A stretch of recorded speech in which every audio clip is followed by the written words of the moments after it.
Good morning everyone. तो आज की इस वीडियो में हम बात करने वाले हैं हमारे नेक्स्ट पार्ट की, इस वीडियो की, जो कि हमने इससे पहले की दो इसके वीडियो बना दिए हैं। ठीक है, इसके दो वीडियो हम लोगों ने अपलोड कर दिया है। अगर आप लोगों ने इस वीडियो को नहीं देखा है तो सबसे पहले उस वीडियो को देख लीजिए, उसके बाद ही आप लोग इसे समझ पाएंगे, क्योंकि ये वीडियो बीच से है।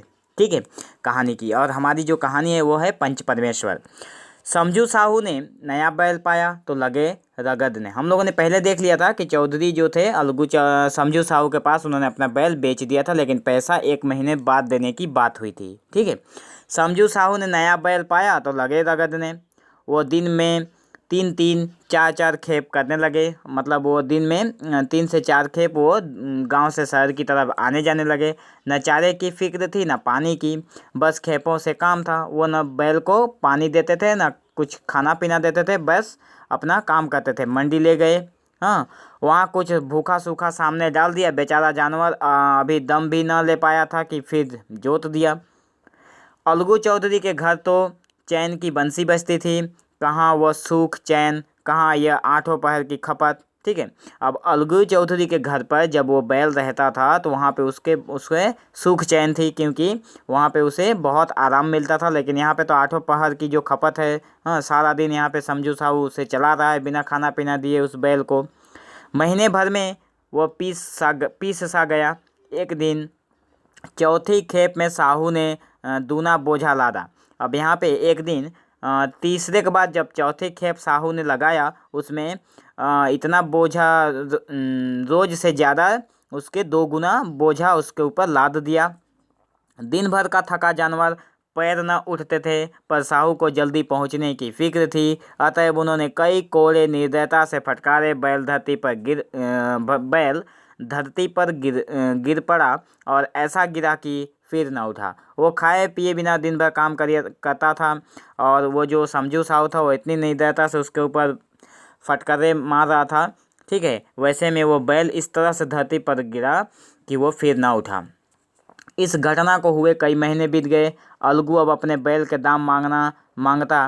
तभी साहू और साहुआ इन दोनों ही झल्लाए हुए कुत्तों की तरह चढ़ बैठते और अंड बंड बकने लगते।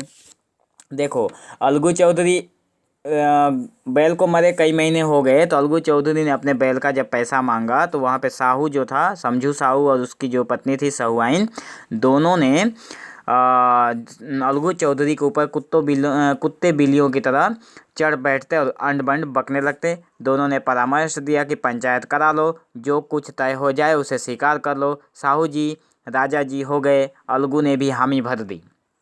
अलगू ने भी कहा ठीक है, तब पंचायत कर लेते हैं। पंचायत बैठी तो रामधन मिश्र ने कहा, बोलो चौधरी, किस किस को पंच बनाते हो। अलगू ने दीन भाव से कहा, समझू साहू ही चुन लें। अब यहाँ पे समझू साहू जो थे उनको पंच बनाने की अनुमति दे दी अलगू चौधरी ने कहा कि समझू साहू ही पंचायत चुन लें। समझू खड़े हुए और कड़क कर बोले, मेरी ओर से जुम्मन शेख।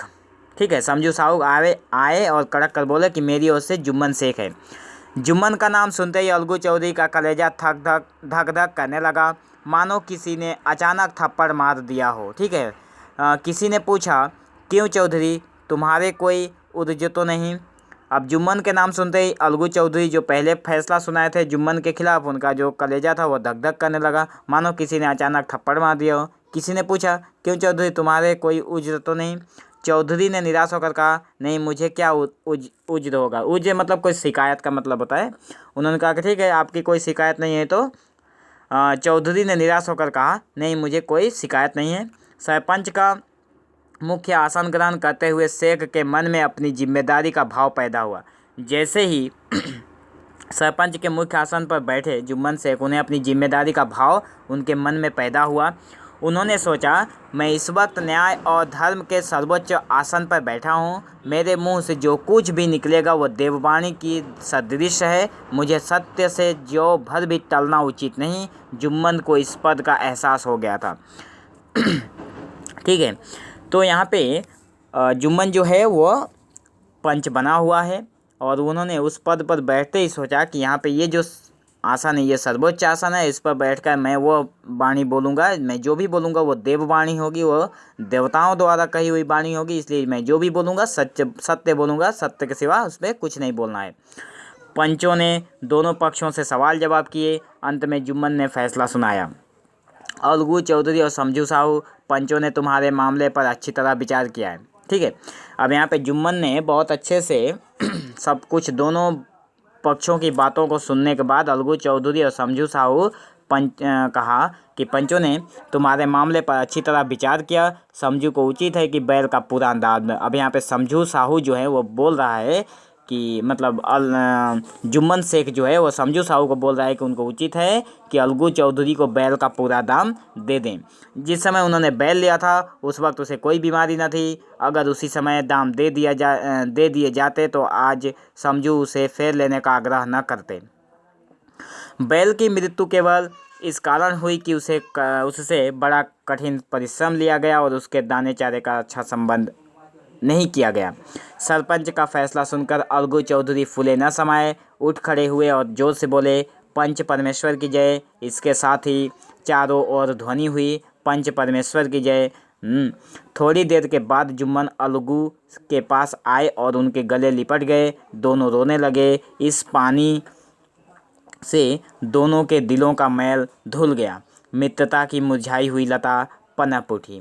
ठीक है, तो इसके लिखने वाले जो राइटर हैं वो प्रेमचंद है, जिनका जन्म उत्तर प्रदेश के वाराणसी जिले के लमही ग्राम में 31 जुलाई 1880 में हुआ था। ठीक है, इन्हें कलम का सिपाही का उपन्यास सम्राट भी कहा जाता है। कहानी एवं उपन्यास लेखक के माध्यम से इन्होंने समाज में नवीन चेतना विकसित करने का हर संभव प्रयास किया। इनके द्वारा लिखा गया गोदान उपन्यास विशेष महत्वपूर्ण है। 8 अक्टूबर 1936 में उत्तर प्रदेश के वाराणसी में इनका निधन हो गया था। ठीक है, तो आशा करता हूँ आप लोगों को इस कहानी के समाप्त होने पर आप लोगों को कुछ ना कुछ समझ में आया होगा। ठीक है, तो अगर अब भी कोई डाउट है तो आप लोग कमेंट सेक्शन में ज़रूर पूछना। तो thank you for watching this video. Have an awesome day.